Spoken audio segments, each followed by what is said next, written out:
What happens when the world's largest snake takes on the world's largest crocodile? Who takes the title as alpha of all reptiles? Who is the most powerful reptile in the world? Not including dinosaurs. Well, ladies and gentlemen, the world's worst zoologist power scaler of all time is here to answer that question. I will be going over their stats, their history, and abilities to determine who's the ultimate predator of the reptile kingdom. In the Amazon rainforest lies a legendary beast known as the green anaconda.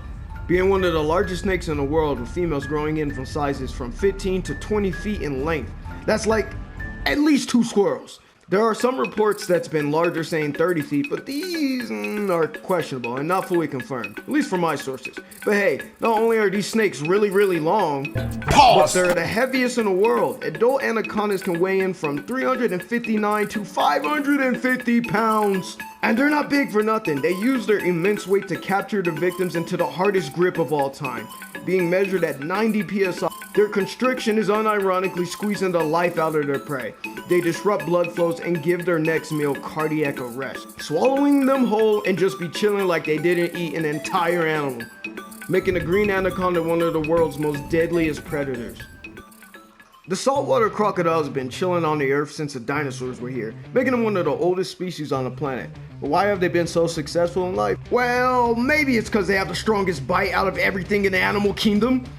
Their bite being measured at 3,700 psi. That's over 20 times more powerful than a human bite. They're strong enough to break metal and crush bone. They're also pretty dang big, growing to sizes from 17 to 20 feet long, and then weighing from half a ton to an entire ton, making these leviathans the heaviest reptiles in the world. No wonder they've been roaming the earth for millions of years. The green anaconda may not be Speedy Gonzales on land, but in water, they're surprisingly fast despite their heavy size, being able to swim at 10 miles per hour. Mind you, the GOAT Mike Phelps swims at 6 miles per hour, and he's getting washed by this thing. And as for the salty, they can swim at speeds from 15 to 18 miles per hour in water, meaning Crocky's also cooking up in the Olympics. Both reptiles being highly agile in water, I would not take my chances with any of them. So we get the point, they're both strong and fast, but what about their battle intelligence? Crocodiles are capable of communication. They learn patterns from their prey and are battle hardened. It's not uncommon for territorial crocodiles to engage in combat with one another. And the salty is no stranger to this. With the highly aggressive nature, they may engage in multiple fights throughout their lifetime, making them some of the most seasoned warriors in the animal kingdom. Anacondas are not as aggressive as their crocodilian brothers. They typically avoid interactions with other species unless they're hungry. They stalk their victims, being masters of stealth with their patterned scales that help them blend in murky water. They successfully hunted large animals like capybaras, tapirs, deers, bulls, even in some instances jaguars and caiman. It should be noted, however, these caiman typically are speckled caiman or black caiman jits. Full-grown black caiman and jags more than likely are avoided by anacondas. Alright, here's the fight. The two of them are fighting near a riverbank because they're better in water than they are in land, but they can also get on land if the fight needs be. This will be a 20-foot female anaconda, and we will have a 20-foot because Lo Long's the longest crocodile recorded stat-wise. So the crocodile will be 20 feet, anaconda will be around 20 feet. Fight takes place in riverbank. Now, the way I see this fight going is if the two of them were to come across each other, the anaconda more than likely would try to blend in with the surroundings and try to avoid the crocodile. The anaconda typically does not see anything as big as a saltwater crocodile in the Amazon.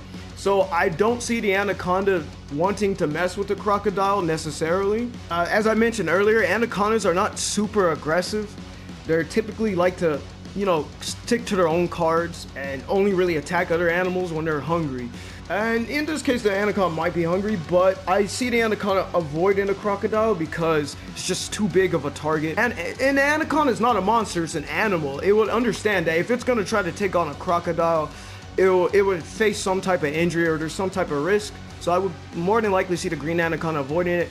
As for the salty, they're highly aggressive, and he sees this big meal just swimming about right here. And we established the crocodiles do swim faster than anaconda, so this is a slower moving target for this guy. He will definitely go in for the kill. Crocodiles typically go beneath their prey and then come up snapping at him, typically towards the head. So with that powerful bite the crocodile has, I can see the salty coming up on the anaconda, outswimming it. Even if the anaconda does know it's getting chased, it will not outswim the crocodile. The crocodile come in, take a bite at the head, and that would probably kill the anaconda off rip, going off of PSI, because that's 3,000 PSI is nothing I don't think any animal's head can really endure most of the time. It's pretty bad. It's pretty bad. And then the crocodile will do the famous death roll. But if the anaconda is not too injured or instantly dead from getting bit in the head, it can try to attempt to constrict the crocodile and probably choke it out, and they can try to have a stalemate, but I don't see that happening too much because the anaconda will be just too injured from the bite to pull something that successfully off, especially when the crocodile's already spinning. That's just gonna be a lot for the anaconda to deal with. In the instance where the animals act more like, animals, I don't really see that green anaconda attacking the saltwater crocodile, at least first. So I see the crocodile winning most of the time in a standard scenario. Now, let's say it's a bloodluster scenario where the anaconda is focused on attacking the crocodile and she's ready to eat him alive. So now they're coming out here at even grounds. Once again, crocodile will have a speed advantage, and now let's mention the weight advantage. The highest end I could find that's not made up is 550 pounds for a green anaconda, which is pretty heavy. That's really heavy, but a low end for saltwater crocs is about 1,000 pounds, which is half a ton, which is double the anaconda's weight.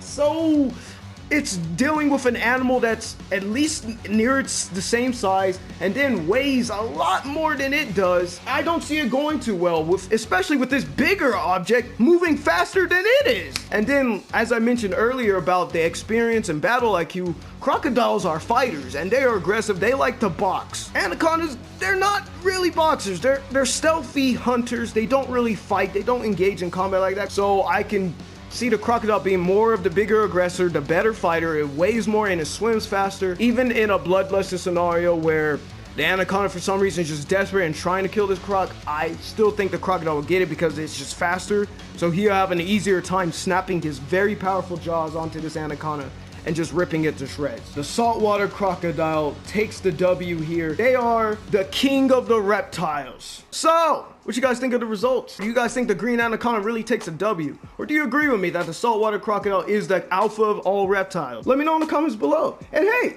while you're at it, why don't you like and subscribe too? Your boy is almost to 1,000 subscribers. Let's go! Help me out here if you made it this far. Much love, much appreciation. And don't forget to vote in the polls, because I know you guys have been requesting a lot of kaiju battles, and there's a lot of battles I gotta go through, and I don't have time for all of that. So if you really want to make sure your battle gets there, I'm doing polls to see what people wants to see the most, so make sure you vote. So the battles you want to see will end up in a video. Further ado, I'll catch you guys later.